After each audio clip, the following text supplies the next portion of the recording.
Hello everybody, I'm Nora Burrows. Recently I participated in an improv block exchange with my guild, and I've been altering those blocks so that they work cohesively in a quilt. This is episode 3. Go ahead and check out episode 1 and 2 if you like, or jump on in right here. Let's take a look at the blocks we're going to work on today. I only laid part of the quilt out here. Last episode we worked on this section right here. The first episode we worked on this section here. So today we're going to do these two blocks, and I thought we would do these two blocks as well. This one is kind of a mess. I made this block so I can kind of do whatever I want with it. That blue one I think is looking really nice with the bulldog. So let's get a closer look. We're going to start with these two blocks here, but I did bring over the other surrounding blocks because I think it's important when planning these two to see what is next to it. So for example, this bulldog fabric, as I mentioned, goes really nicely with this, so I wouldn't want to really change the coloring of this block at all. This one here, as I mentioned, I don't really know what I was thinking with this piece. Let's get a look at this. So it's kind of, first of all, it's very dark, so I want to lighten it up. And I can keep in mind that this blue piece is on top of it. I'm a little bit at a loss here, so let me think for a minute. I have some direction now. So I've switched these two. I think this blue still goes nicely with the bulldogs. I like this block actually kind of as is. Part of me doesn't want to change it at all. But the one thing that I'm not crazy about is that this strip is so thin, and visually it looks good, but functionally it's going to be hard to work with. So I'd like something a little bit wider. Now I'm not going to cut this block at all, and instead what I'm going to do is, let me move this up for a minute, this block will become smaller, and I'm going to add this blue strip onto here, which will make this block a little bit wider. So this will be an easy one. Then what am I going to do with this? I think I know. I was trying to think about what part of this block I actually liked or was okay with saving. And I think what could be cool is kind of this section here somehow, to kind of try and make a triangle out of this. And then if I can surround this triangle, similar to how I did this one, only different, but if I could surround this triangle with something lighter, perhaps even a blue to go with this, but I don't know, I'll play with it, that might be good. So let me cut this and then sew on the strip that goes with this and see where we're at. I'm going to start by cutting kind of a diagonal right here. And then let's see if I can make a triangle by going, let's see. I kind of wanted to keep some of this fabric, but that I think would be too thin. So maybe if I just go right along like this. Or actually, what if I come over here, and then if I add a piece down here to this side, this would kind of be the triangle surrounded by this burgundy. Let me try that. What if we went like this? And then I can sew these two pieces together, right sides together, 1/4 inch.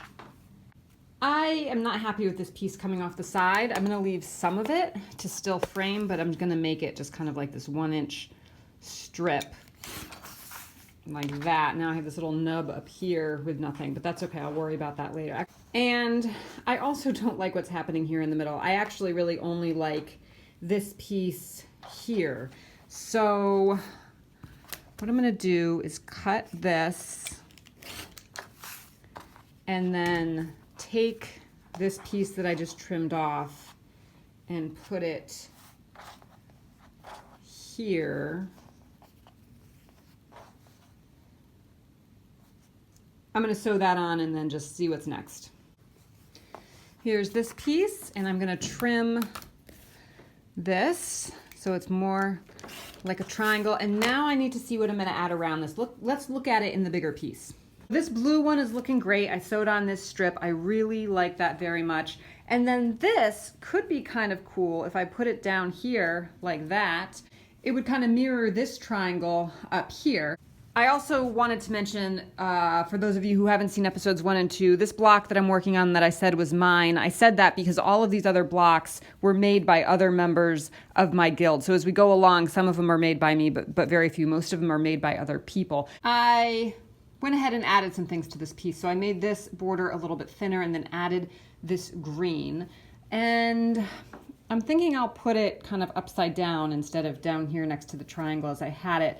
I also have this Scotty dog fabric, which, I don't know, I think it oddly aesthetically kind of goes.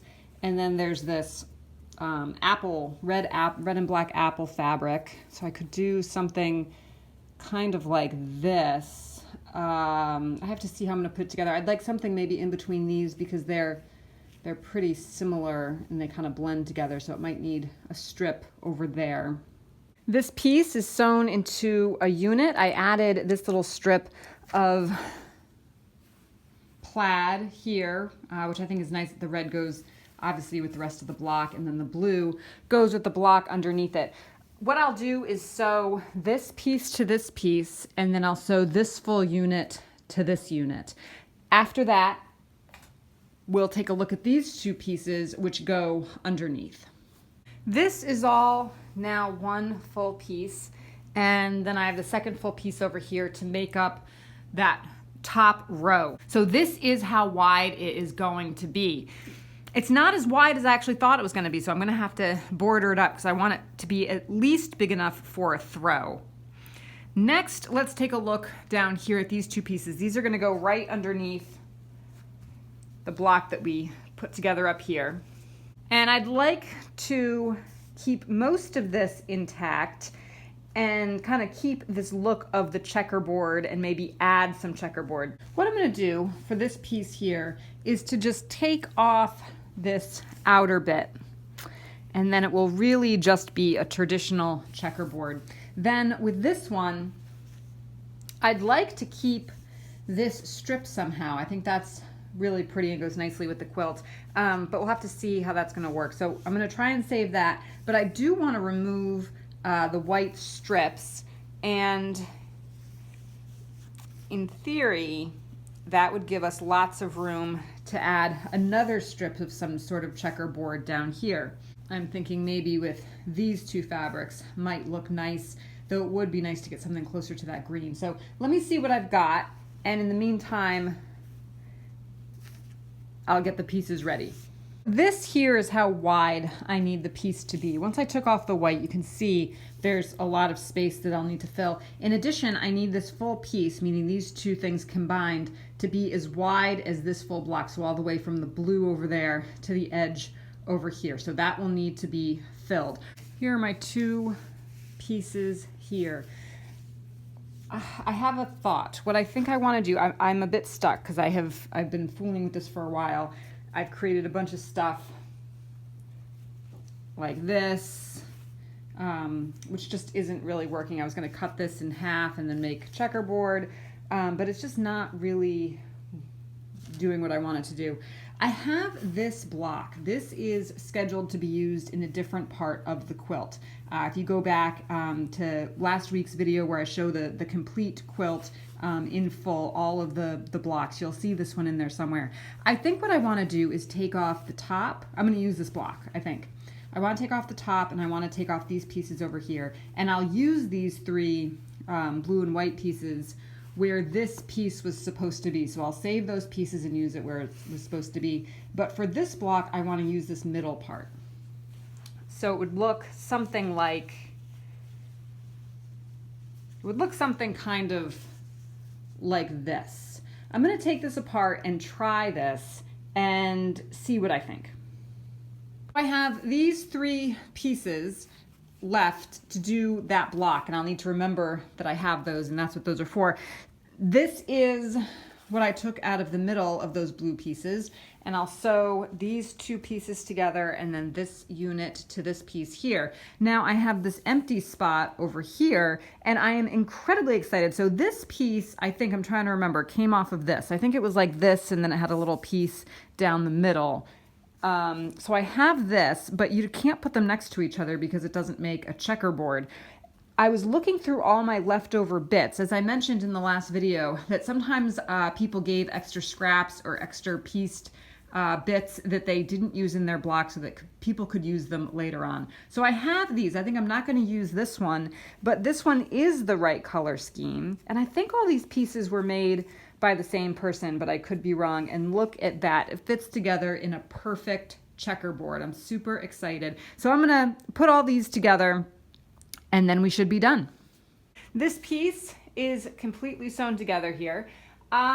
I think this is okay. I think I need to get used to it. This is a very, very busy quilt, and I think I just have to accept that is what it's going to be. There's not a lot of space for your eyes to rest, but we're gonna keep plugging along. Now, if you look over here, these are the two pieces that go under this section, and right here, strangely enough, is where the piece that I stole goes. It goes vertically up and down right here. And I know that these don't look size-wise like they fit together, but they go with other pieces. So this is actually gonna be kind of nice here because it's so close to this other block. And strangely enough, I don't think that the same person made those two pieces, but they certainly used similar fabrics. So let's take a look at this laid out with all the other blocks and then we'll call it a day.